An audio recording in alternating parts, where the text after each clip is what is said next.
very, very much. Thank you. Steve, thank you very much for doing the honors here, and let me say how pleased I am to be here. Pleased to be returning for me, actually, to Ashland College and to see so many old friends.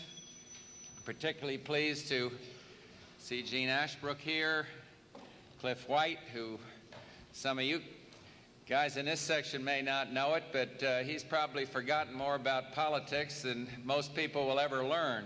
One of the great political operators in the United States, and it really is a pleasure to be with you. I was told, frighteningly, just before I got here, that this is a non-political event. And let me tell you something. Asking a Vice President of the United States to be purely non-political in a political year, particularly the year 1984, that's quite an assignment. And I will do my level best, but I will be here today just to talk with you a little bit about foreign policy and defending what I believe are the proper approaches to arms control. I must say I enjoy getting out on the hustings out of Washington, D.C. The American public gives every candidate the richest possible education, and I really mean it.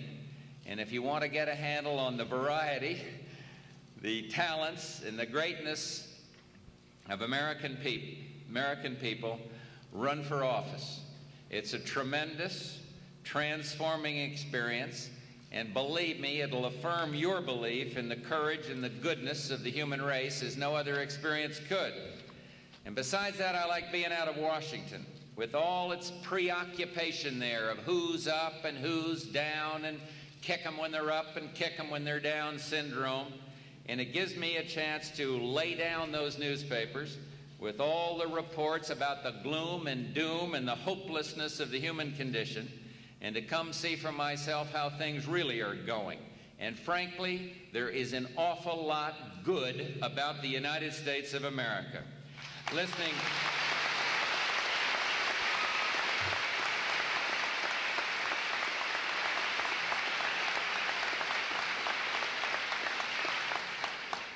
to some of the hand-wringers discuss the inability of our nation to solve our problems brings to mind a time driving through a country town. There at the outskirts was a huge revival tent, and on the highway just where the drive turned in was a great big sign advertising a gospel assembly, and it said, "If you're weary of sin, come on in." And underneath somebody had written in, "If not, call Sycamore 9-6500. Well, I suspect, looking this crowd over, you're all like everybody else, and some may be wearier of sin than others, but I hope none of you will ever grow weary of the world. It's exciting and challenging, and if I look tired now, you ought to see me 15 days from now, because I go from here tonight to Arkansas and then Texas tomorrow afternoon, back to Washington Saturday afternoon, and on Monday leave for a 13-day trip to go all the way around the world. But I'm looking forward to that, because I will be taking the message there, and I'm going to practice on you all, the one I'm going to talk to you here about today. But you know, there will always be tragedies which sadden us, and always be dangers that challenge us, and those come with the territory of a imperfect but real world. But what I want to do today is just take a realistic look at the international community around us. First, and I say this based on nearly 15 years with some involvement in foreign affairs as ambassador to the United Nations and as our country's representative to the People's Republic of China, and then for a while as Director of Central Intelligence, and now as Vice President. In my opinion, and I know that this may sound surprising to you, but in my opinion, the world is farther away from major war today than it has been at any time in the nuclear age. And that's because the United States and its partners throughout the free world are solidly unified. The NATO alliance, tested in the squares of Europe last year and the year before, tested in the elections in Germany and in England, stood together on this so-called question of INF deployment. The alliance is together and strong again, and that unity and that strength is deterring aggression. Weakness invites war, and the nations that want real peace have the strength and the conviction to keep it. Think of this. This is a hard statistic because you're looking at one who was in World War II as a combat pilot. In the 40 years since that World War, there have been 140 wars of one sort or another, but not one has occurred in Western Europe where our NATO alliance has held firm and resolute. Think of it. Western Europe, the very region where twice in this century the world's most destructive wars began, has been without war for 4 decades, and the habits of neighborliness grow day by day. We should have no delusions about the ultimate intentions of the Soviet Union. They are expansionistic. They only know one way to dominate their neighbors, and that's by intimidation. And if you need a reminder of it, take a look at Poland or take a look today at Afghanistan. But in my view, the Soviets don't want a major confrontation. They do not want a major war, and I'm convinced of that. They exploit points of weakness. And where the free world fails to help do our share in the alleviation of misery and repression in emerging nations, the Soviet Union deems it an invitation, really, to exploit the vulnerability for their own purposes. But once our strength deters the Soviets' temptation to use their force, they and we will recognize that it is in our both our interests to reach mutual arms reductions. One stumbling block has been on arms control agreements has been this question of verification. Do you simply enter into a treaty and take the other person's word for it? And our administration, our president, doesn't believe in that approach at all. Or do you have to have an agreement that is totally verifiable? An agreement which does not permit parties to an arms control treaty to check out cheating is not an agreement at all, but only an invitation to deceive, and one that breeds mistrust. I don't know if you've followed, how closely you follow these terrible questions, but about 2 weeks ago, I went to Geneva, and there I presented on behalf of the United States of America a treaty to ban all chemical weapons from the face of the earth.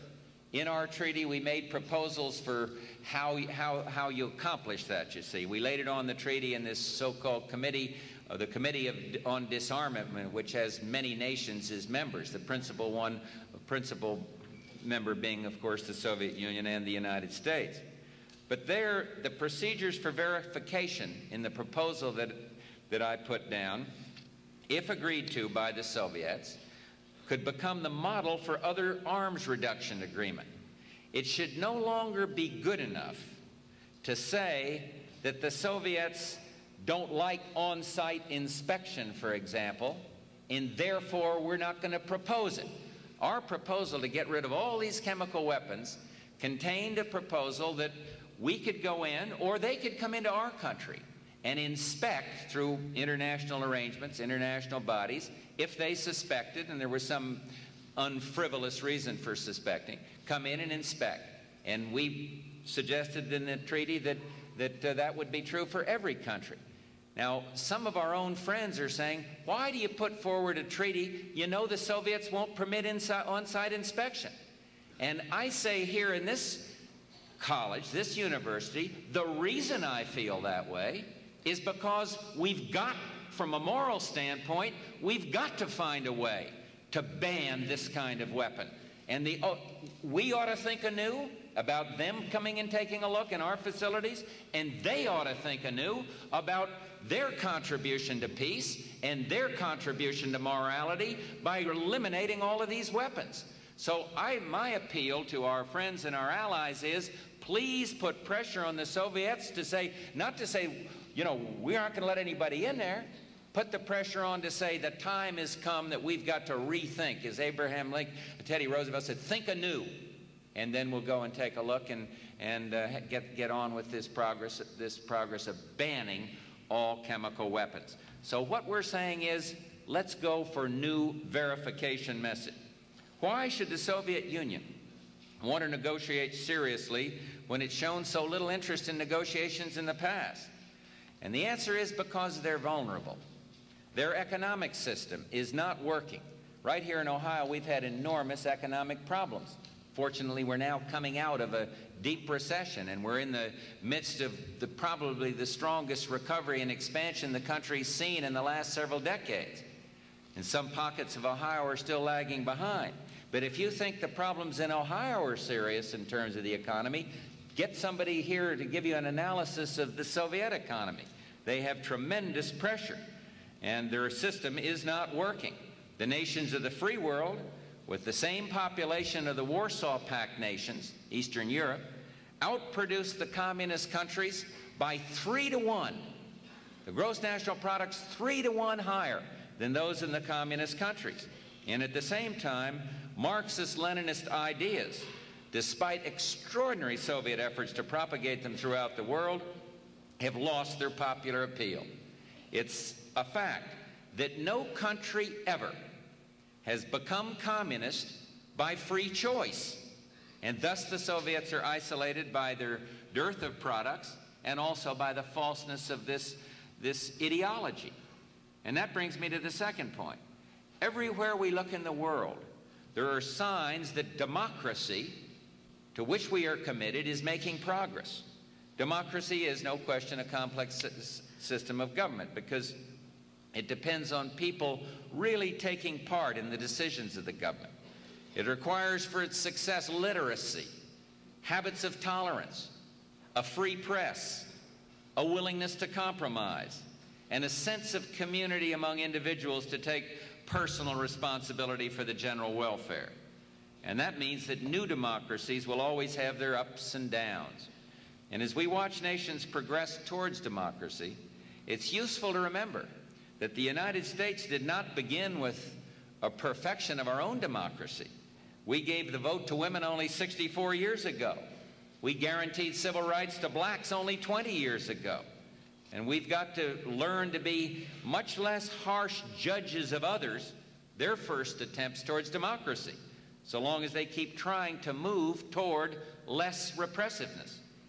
But democracy, by which I mean, free elections with an unintimidated press, has prospered despite all obstacles. Think of the countries which now have free elections, which didn't have them 40 years ago. 40 years ago, it wasn't all that long. Japan, India, West Germany and Italy, Portugal and Spain, Venezuela, Colombia, Argentina, Brazil, then out in the Pacific, Singapore, Malaysia, this hemisphere, Panama, Costa Rica, Peru, Bolivia, and struggling today under horribly difficult conditions, but 70% of their people turning out in an internationally supervised election, El Salvador. And take the Dominican Republic. In the news recently because of food riots and stemming from its government's austerity program. 23 years ago, that country was oppressed by a brutal dictatorship, and its people were desperately impoverished. And compared to Cuba, its western neighbor, its future was hopeless. Today, there's enormous problems there. You've seen about them in the papers in the last few days. The Dominican Republic still has big ones, but its press is free to report about them. Political opposition has been guaranteed protection. It has a robust parliamentary system. There is not one single political prisoner. There are no executions or reports of torture, and there are no Dominicans who have been seized and disappeared, never to be seen again. And meanwhile, take a look at Cuba under Fidel Castro. It's gone just the opposite direction. There is no freedom of the press. Opponents to the regime have been jailed or even worse. Cuba has become dependent on Soviet aid because the productivity of its economy has broken down, and the cost of that aid is servitude to Soviet foreign policy. Where Cuba's economy had been the healthiest, with all the imperfections of Batista, the guy that came was ahead of Castro, with all those imperfections, Cuba's economy had been the healthiest, and where its people had been the best fed and best educated of the developing nations, its standard of living, its GNP and per capita income has now fallen below that of the Dominican Republic. The people of the Third World are taking note of the real difference between genuine civilian that genuine civilian democracy can make. In the recent years, we have examples in Guinea, in Mozambique, Egypt, and Somalia, where the Soviets have been asked to leave countries which had earlier embraced Marxism. We also have examples of communist countries. The President just returned from one of them, China and Yugoslavia, distancing themselves from the Soviet Union. And so we do live in exciting times, and we are part of a civilization where we're free to pursue and speak the truth as we see it. We've been lucky to be born in this civilization and live amidst its peace. I'll never forget coming back from that funeral in Moscow, the last one when I went to the funeral of Yuri Andropov there, just counting my blessings for things that I'd taken for granted all my life in terms of our freedoms. There was a real impact on me and on those traveling with me to that funeral. But now it's time to pass on this conviction by helping others to have a chance at peace if they wish it. And I hope the challenge of real peacemaking in the world is going to be a meaningful one for you. Let me just assure you that in the 5 forums that are out there for these arms negotiations, I mentioned chemical weapons, but an INF, Intermediate Nuclear Force, strategic arms reductions talks, the talks on human rights going on now in Stockholm, and in the chemical weapons, we really are committed to negotiating seriously. The charge is sometimes made against the president. Well, this president hasn't sat down with the leaders. I'd say to you that this president is the only president since we've had relations with the Soviet Union that has had to deal with 3 different general secretaries in 3 years, and 2 of them in such bad health that it was almost impossible to get together with him. So I think that is an important point to make. But the message I wanted to leave with you is that we are, just as we're committed to keeping this country strong, and just as we're committed to deterring aggression through being strong, we are also committed to progress in these 5 different arms control forums. In conclusion, let me say this. Each time that you, in the future, when you step into harness to help pull mankind through some difficult moment, lay aside some of the problems I've been talking about. Look about you. Look at something not made with the hands. Tree, star, turn of a stream. And from that you'll take strength, from the miracle of existence, and you'll find assurance that you're not alone in this wild, wonderful world. I love what I'm doing. I love representing the United States of America. I like the combat that comes with partisan politics. I like the dignity and the challenge that comes with representing our country in the countries like I'm going to abroad. But I'll tell you, I hope that as you finish your school here, and some of you in the high school go on to college, that you'll pause enough to look around you, not just to count the blessings, some of which I just mentioned, but to lay this system down against any in the world, and with whatever imperfections you may see.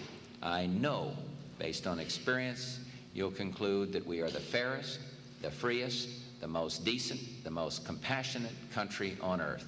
Thank you all very, very much.